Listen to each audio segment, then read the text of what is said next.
Michael Richards likes to tag me in his live streams, um, because he knows I'll circulate it out because he has a lot of really good commentary. So he's doing this thing. It's on a race. I don't even I'm only have like the high level overview of what's going on here, because I'm not familiar with the details of this particular race, right? But okay, so I do want to cover the topic real quick. He's posing the question of, do you will the Democratic Party support whoever makes it through the primary, regardless if they're a good person or a bad person or whatever? God, I hope not. God, I hope not. I don't think so, but that's kind of the question that comes up from the 2016 election of Trump rising up, right? So what happened with the GOP is that they had a fascist rise up to get that nomination because he was a bully at the debates. He was able to clobber the field because they were not prepared for something like that. And Trump was actually pretty tight with the Clintons, by the way. He actually called Bill Clinton when he decided to run. That's a thing. That actually fucking happened. He called Bill Clinton and talked to him about running for president, knowing that Hillary was going to run. Hillary then tried to use that to her advantage and make him a Pied Piper, along with the other dude, the one that died from COVID last summer. Isn't that the one who died from COVID last summer? I can't remember anymore.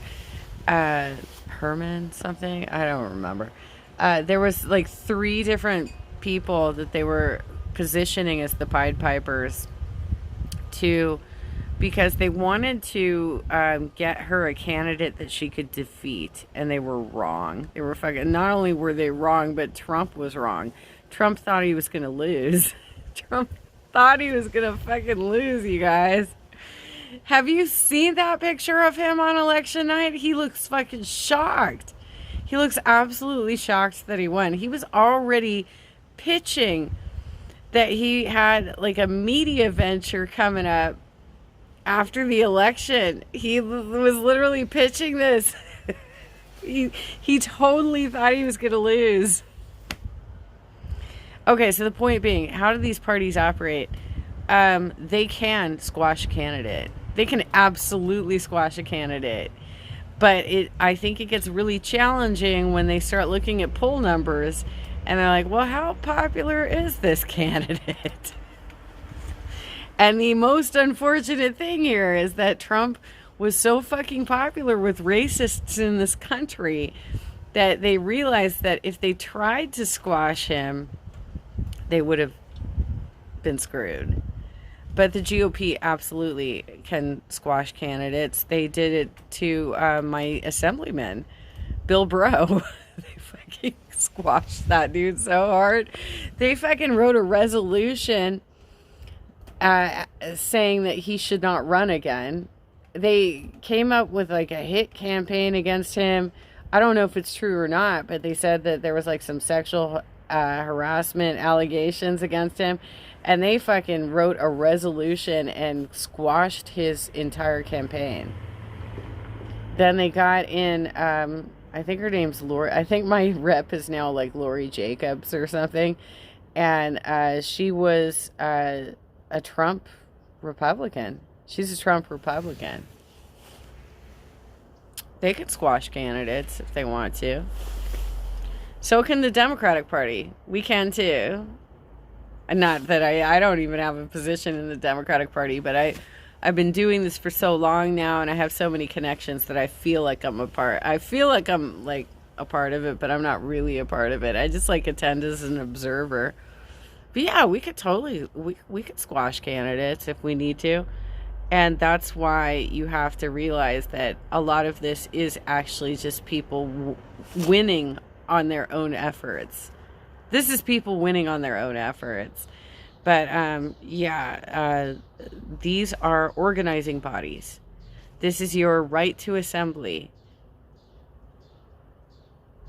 They can assemble and squash you. They can. They absolutely can do this. So yeah, if we had a fascist rise up in the Democratic Party, we probably at this point we'd probably squash it. It maybe not like 4 years ago when they didn't realize this was a real thing, that it could really happen. They probably didn't even realize this was a real thing that could actually happen. But now that we've seen what happened with Trump, I'm fairly certain that they all realize it can happen. Now, the GOP is basically a slave to Trump at this point. They are so, because they know that they screwed up so bad. They screwed up so bad that the only thing they can do is roll with it now. They screwed up so fucking bad that all they can do is roll with it now. Because, what else are they gonna? They've lost any rational person is done with the GOP at this point. This is a very interesting video. I'm like halfway through it, Michael. I'll finish it after I eat lunch. It's a very interesting video. I don't even know what local race you're even talking about right now. But yeah, these party organizations can absolutely squash a candidate if a candidate is bad. They can totally do it. It's a matter of whether or not they want to, and they base that on popularity and polling. That's where it comes from.